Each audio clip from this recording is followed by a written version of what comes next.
Hello, welcome to this week's Thriving SpiritCast. I'm Gemma Rose, the raw and real goddess. And this week, today's SpiritCast is going to be a little interesting. Okay, so I'm feeling so much to share with you this week, so much from Spirit and also just, it's love, it's loving and it's kind and it's gentle, but there's also this feisty energy going along with things as well. So the first thing that I wanted to share with you is that it really takes practice to let love take the wheel. It takes conscious effort to allow love to be the driving force of your existence, of your life. Yeah, it takes conscious effort to center into your heart space and to act and respond to life and those around you in and with love. It is not something that occurs naturally for a lot of us, in the sense that we have been programmed, embedded, taught to react to situations, to react to people. And what that means is that we're not coming from spaces of love. We haven't been taught to take those centering breaths, to feel into the truth of a situation and to respond to it with love. We simply haven't been taught that. So today's guidance and today's messages from Spirit is essentially that that's what we have to do.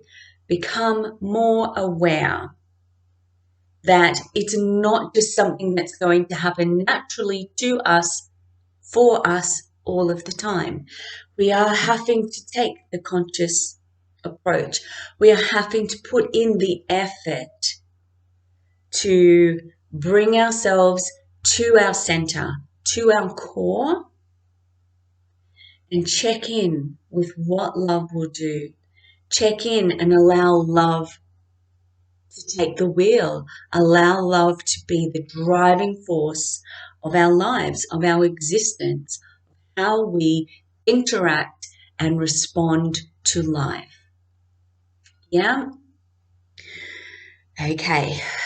So that's the first thing that we are needing to be aware of for the next week or so. Okay, so we're just here. If you are wanting to live life with more ease, with more gratitude, with more acceptance, and with more connection, it is love that will allow that to come into your life. It is love that will create that. It is a love that will co-create that kind of existence with you. And it's that love that you are having to be consciously tuning into, consciously tapping into, and consciously choosing as often as you can in every moment, in any moment throughout your day. All right? Okay, now for the fun part, fun and feisty. I have with me today the Gospel of Aradia cards. Beautiful, phenomenal card set from Stacey DeMarco and Jimmy Manton. Now, I've been drawn to using this deck to bringing this deck to you today. Why? Because the Gospel of Aradia is the deck that I use to kick a little ass.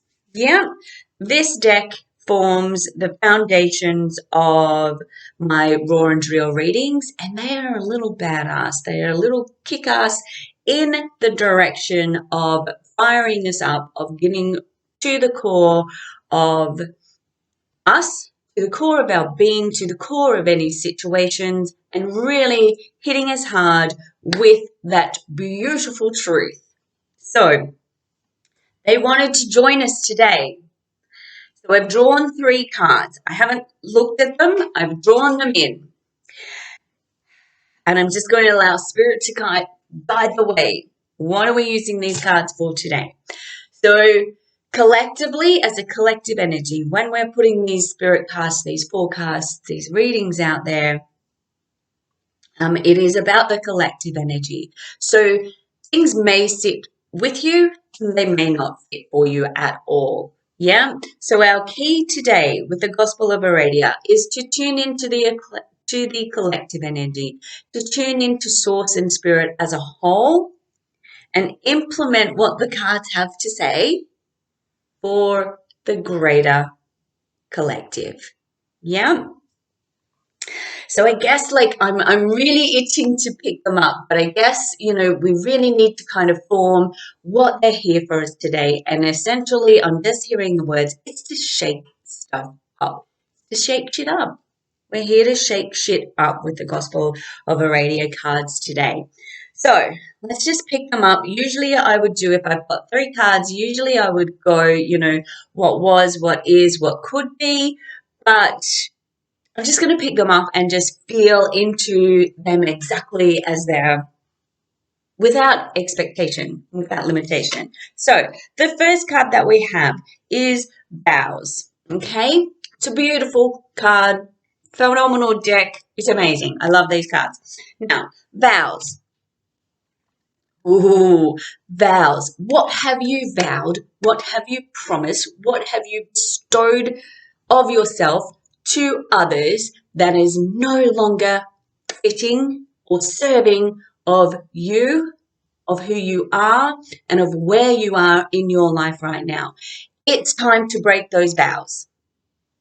If you are wanting to grow, to expand, to experience life on a higher level, on a greater level, in an evolved way, yeah, in an expanded way, if you want to shift out of what your experience is right now, it's time to break those vows.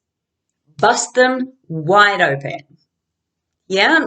Okay? So the vows are what you've promised to yourself, what you've promised to others. It's really about what you've chosen to give to others. Yeah, that has created a bind. It's a promise, it's a vow, it's a dedication, it's a commitment to be a particular way for others. It's time to really get honest and really get real with yourself and break the vows and the promises and the binds that aren't serving of you. It's really important to understand that aren't serving of you. If you are not feeling soulful, if you are not feeling uplifted, take a look at the vows, at the promises, whether they are conscious, whether they are unconscious. Dive deep, investigate, and discover where you have unwittingly placed promises and vows to be a particular way for somebody else, and choose to put yourself first and break those vows. Yeah? Amazing. Alrighty, let us pick up the second card that has come out of the Gospel of Aradia card set. La Luna. Okay, La Luna. La Luna is obviously connected to the moon. It is a softer energy, and what I feel with La Luna, okay, and I have to say, if you are drawn to La Luna and her energy, yeah, if you are drawn to La Luna,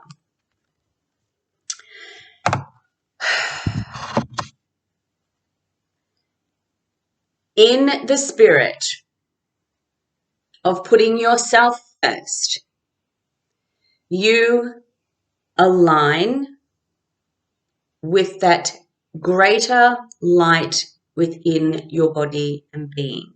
You are already an amazing, bright light in the world.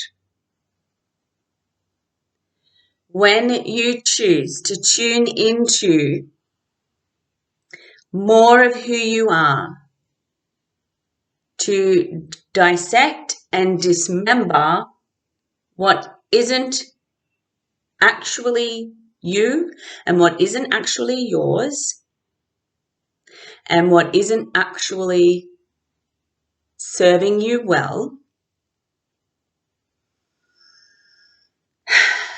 you allow that light to expand. You allow that light the freedom to shine brighter. It uplifts you and embodies that beautiful, divine, feminine energy. We're talking about that divine spark, that soulful energy, that mothering, nurturing energy.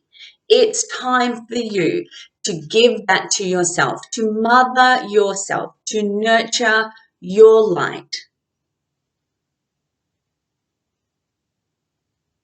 to nurture your divine feminine spark within, and give it permission to shine brighter than it ever has done before. Yeah. Dissolve the veil. Yeah. There's a veil around our beautiful spark that is dulling it just a little.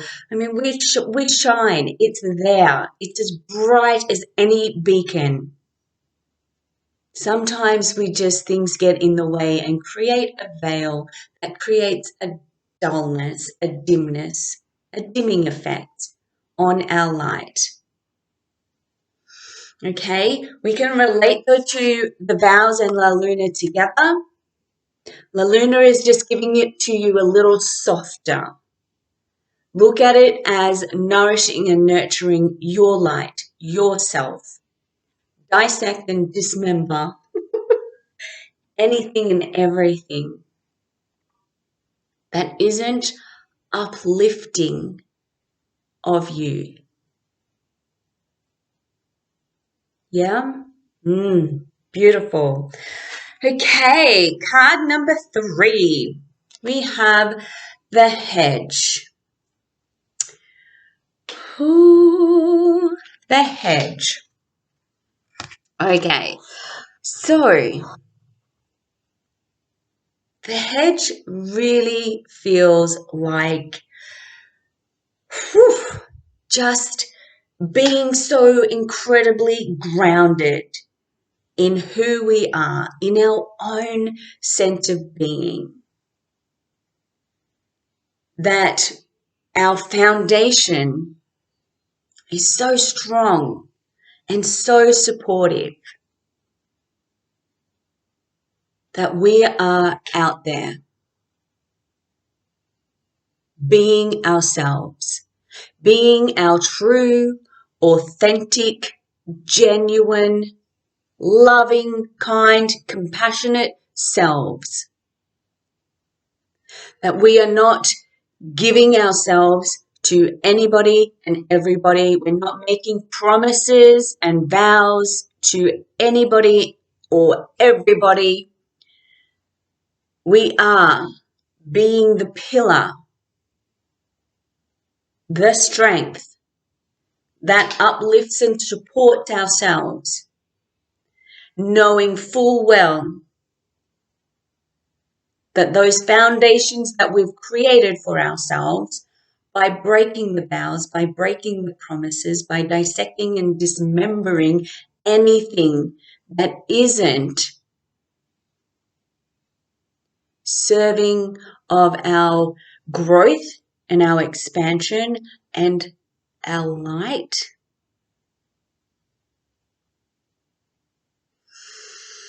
in that foundation, we do reach out to others. It shows others that they too can be themselves.